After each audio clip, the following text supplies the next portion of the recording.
महाराजांनी केलेल्या तुलनेवरून राज्यात नवा राजकीय वाद पेटलाय। छत्रपती शिवाजी महाराजांची तुलना नरेंद्र मोदींसोबत करून महाराजांचा अवमान केल्याचा आरोप विरोधकांनी लगावलाय। तर भाजपचे आमदार नितेश राणेंनी जाणता राजावरून विरोधकांना सवाल केला।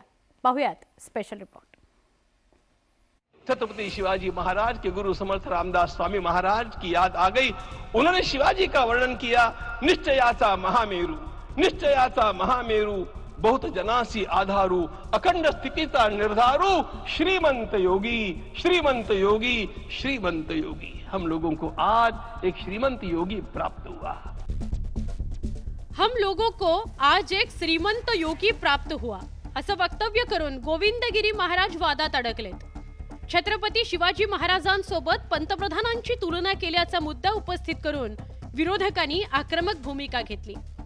श्रीरामाचे मुखवटे घालून रावण फिरतायत, त्यांचे मुखवटे फाडायचेत अशा शब्दात उद्धव ठाकरेंनी हल्लाबोल केला। कोणीतरी एकाने आपल्या पंतप्रधानांची बरोबरी म्हणजे आजचे शिवाजी महाराज म्हणजे आमचे पंतप्रधान अजिबात नाही, तेव्हा नाही। जर छत्रपती शिवाजी महाराज जन्माला आले नसते तर आज राम मंदिर उभं राहू शकलं नसतं। माजी खासदार संभाजीराजे छत्रपतींनी गोविंदगिरी महाराज काय बोलले हे ऐकलं नाही असं सांगितलं। शिवाजी महाराजांची तुलना कोणीच करू शकत नाही। त्यांचा आदर्श घेऊन आपण चालायचं, त्यांचा विचार घेऊन आपण चालायचं। आमदार रोहित पवारांनी ट्विट करून गोविंदगिरी महाराजांवर निशाणा साधला। छत्रपती शिवाजी महाराज धार्मिक होतेच, पण त्यांनी कधीही संन्यास घेण्याचा विचार केला नाही, त्यामुळे वक्तव्य मागे घेण्याची मागणी रोहित पवारांनी केली। तर भाजपचे आमदार नितेश राणेंनी जाणता राजा म्हणून शरद पवार यांचा सुद्धा उल्लेख झाला होता, ते रोहित पवार यांना चाललं होतं का असा सवाल उपस्थित केला।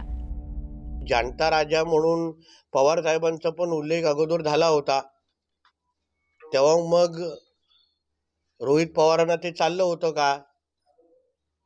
कदाचित तेव्हा ते शाळेत असतील।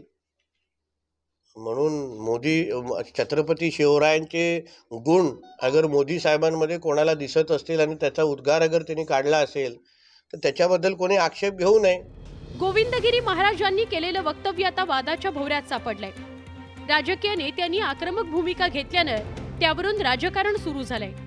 परिणामी हा वाद लवकरच शमण्याची चिन्ह दिसत नाहीत। Bureau report, news 18 Lokmat.